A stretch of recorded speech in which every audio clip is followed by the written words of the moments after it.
Welcome back to another edition of Everything Football 62. I'm your host, John, Big Tex Johnson, a.k.a. Professor Tex, a.k.a. Uncle Tex. Man, I'm just going to jump into this, man. As you guys well know, I just saw just about 5 minutes ago, NFL Network, flicking through the channels. And again, I've already said prophecy fulfilled or whatever like that. Coach Lynn for the San Diego Chargers has named Hebert, or whatever that kid's name for San Diego, starting quarterback from here on. What I just did a show, you guys know, for the Jokers that checked it out. Y'all know I already said Tyrod Taylor had buzzer luck. I already told y'all that. And I knew this was going to happen. This makes, in about 3 years, this makes as many in a 3-year span. He has lost his starting job. Like I told y'all, Josh Allen, Baker Mayfield, and now this Hebert kid. It's crazy to even see this, but it's no surprise to me. I've been watching this game a long time, y'all, and I see things. It's not about a person knowing about, it's just certain things repeat themselves all over again. And whatnot, it repeats itself all over again. And so when you start looking at you just look at the situation that comes up, the situation with Josh Allen, situation with Baker Mayfield, that situation with him. And that's why I said my man got buzzer luck. But this broadcast ain't really all about that. I just wanted to throw that in because I'm a dance around and be on a couple of different things and whatnot. But on this topic. A little bit on this topic, but that just goes, to say also like I said, Grim Reaper coming for these quarterbacks, especially if you brother quarterbacks and whatnot. We sit up there and saw where Dwayne Haskins got set down, but I knew that was going to happen. See, this is what this look at this. Do this for me. I show you what the league, how the league goes, and with the league and what they do. Or what happens what happens with this whole thing, which is so funny when you think about it, right? History repeats itself, same guys, different incarnations of what happened, right? This is the thing: Tom Brady, Phillip Rivers, Drew Brees, Matt Ryan, Joe Flacco, guys like Kirk Cousins, all those guys that I pretty much named. What does that make you think about when you think about those guys' names, right? To me, or just in general, I'm gonna tell you what it is. Those are your typical pocket passes of a long gone era. Brady doesn't have much longer. Rivers not much longer. Breeze probably out this year. Ryan maybe a couple more years. Flacco, he's pretty much done, but I think he's pretty much done. But I think he's going to be coming in for that kid Sam Darnold, who's hurt again. And whatnot for the Jets. Another one, Kirk Cousins. His record speaks for itself. I've talked about that. That's my voodoo pincushion doll. Okay? All those guys right there are your typical pocket passes, right? First and foremost, one of the things that always made Nubian quarterbacks valuable or didn't want them to play was, like I used to tell you guys on past broadcasts, that why am I being punished for being athletic or being gifted athletically, right? Because I have the ability to run, to improvise, right, and make plays. See, the name of the game on the NFL, especially on offense, you move the chains. And it doesn't matter how you move the chains, you move the chains. That's what it's all about. See, they could have been broke the mold with that, but because they never did that, because their quarterbacks was not going to be as mobile and everything like that. You'll have a few here and there, but like a Steve Young, or guys like kind of like a John Elway, guys like that. But this is the key. The key of this is this right here. What happens, I'm like, first and foremost, Dwayne Haskins, right? Had a great season with Ohio State, did his thing, threw like 50 touchdowns and the whole 9 yards, right? But he wasn't going to fit the caveat right there with what's his name, with Ron Rivera. He was a holdover. That's not his type of quarterback, right? So he had to he was in a no-win situation. He barely played any last year, and then he put him in there, and he didn't. I mean, the pressure was on the kid. He's a top 10 pick or whatever, so the pressure is on the kid. But this is the thing about him. And I might get took shots for saying this, but it is what it is. I'm like, my man Haskins, kind of a long delivery. He has a strong arm, long delivery. But, it's rare that you will see a black quarterback that is really a traditional pocket passer that really is not athletic and can't run. The last black quarterback that I even seen anything remotely close to that was Brian Leftwich, who basically is Dwayne Haskins. Or Dwayne Haskins is Brian Leftwich. Now, you may be getting that system, but the point I'm making about this particular show, the guys don't exist no more, dude. These quarterbacks, especially your black quarterback, they expect for you to have some athletic ability. My man don't even have that. He's not a mover. He can't move. He's a traditional drop back pass and throw the ball. That's going out. That's going out. Look at the quarterbacks around the league now. Go in there and look at them. Look at who's your starting quarterbacks and what they can do. I've already told y'all about Josh Allen. Josh Allen was never known for running anything at all.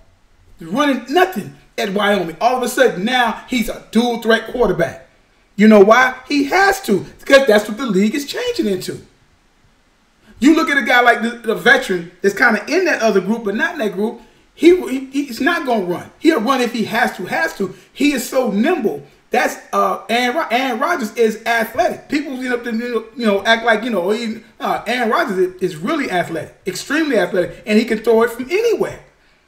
He's mastered the game. The guy can throw it from anywhere. Like he told you on that broadcast, he said it's funny that his down years, some guys' career years, they expect so much out of Rodgers. And they might be getting that ring this year. Who knows? And I also told y'all again, also going to throw a few things in there that I told y'all about that came about. I told you, but man, that scoring is up. 51.2 is the average scoring game. Hasn't been that high since 1970. 1970. You're talking about right at 50 years ago. That's insane of the amount of score. So there's no defense being played. But back to the subject. So therefore, right, so you look at guys. You look at Russell Wilson. You look at the Cam Newtons. You look at Pat Mahomes. We go on. You look at Tennessee. Tannehill, he can move some. You look at Gardner Minshew, he can move some. Even down to Trubisky, he can move some and whatnot. Even though I got Foles there, but I'm like, Carson Wentz, all of these quarterbacks now, everybody, the thing that black quarterbacks was cursed about and could never get a shot, now that is a part of the NFL. Now all the other quarterbacks and now are doing that. Now they're implementing all that stuff. You didn't fool me because I've seen it for years. I knew y'all was going to have to come up off that. You was not that quarterback situation with black or Nubian quarterbacks in there and put them on side. No, you wasn't going to do that no more. Them days are over with. They'll come, Lamar's and whatnot, your Cams and your Pat Mahomes and all that. Russell Wilson's a dual threat quarterback. He don't have the quote unquote flash as some of them other guys have, but he still runs the ball great. He runs it when he needs to. He buys time. Some of them guys like Cam's a bully. Cam is going to sit up there because of his size and whatnot. Cam not the most accurate, but he has a strong arm. Like I say, you run, play action pass, and he hit you deep. He has the ability to do that, but he's going to get you 50, 60 yards when he needs to get in that critical first down, and he's going to get you a couple of touchdowns in that red zone and throw you one. Because Cam will get about 2-3 touchdowns a game when he's on his game. And I can't wait to see him come back. I say, if Kansas City, because people don't realize Kansas City is ranked 27th against the rush. You can run on Kansas City. That's what nobody's talking about. So if Cam is there and whatnot, they're running that ball. They're running that ball. And like I say, so that would have been they would have beat them because Kansas City just wasn't on their game. It wasn't on Mahomes wasn't on the game. I think Mahomes, they got thrown off by this whole, with the COVID-19, all that stuff like that. But going back kind of to the subject, I'm like, no. Your flat-footed quarterbacks, guys like, flat-footed, those guys are getting ready to be up out of here. All those guys I named. Brady's in his 40s. Rivers about to be in his 40s. Breeze in his 40s. Ryan's going to be in his late 30s. Flacco's getting around in mid to late 30s. Cousins, he's still basically young, but he's still of that draft class of 2012 guys, 30, 31 years old. And this is what I'm talking about. You follow? So it's like, your quarterback has got to be athletic. I am not paying you $20-some million a year to $30-some million a year to not make a play. If it's a play to be made, you got to go out there and make the play. The game has evolved And the game could have been evolved, but they didn't want it to be that. They kept the running quarterback or the dual threat quarterbacks has always been around. They just didn't want them to be that because they knew who the dual threat quarterbacks were. You follow what I'm saying? So that's what I'm talking about. So like I said, so you look at a guy like, that's what I said, a guy like Dwayne Haskins. Dwayne Haskins is a dinosaur. Now, like I said, I hope the kid goes somewhere or whatever. And I say, and now, then you got Kyle, I say, what's his name? Kyle Allen. You bring this bum because he knows the system, right? But this same guy, this is to show you how this crap works. For anybody to know, anybody in the comment section, list the accomplishments in college, what Kyle Allen did. I'll wait. Now, if anybody else had a particular resume like that they had in college, like that, he wouldn't have got drafted, no free agent, no nothing. Nothing. And here you got some guy's a top 10 pick, and now he's going to be riding the pine. And the whole key to this anyway was to bring Alex Smith in. I said, how long do you think Kyle Allen's going to last at quarterback before they bring in Alex Smith? Because Alex Smith always been a solid quarterback once he finally got a damn coach that he could coach. But he could never take to that next level. But Alex Smith, he can get you a 10-6 season, or I said before he broke his leg. Shit, Alex Smith, they was riding high.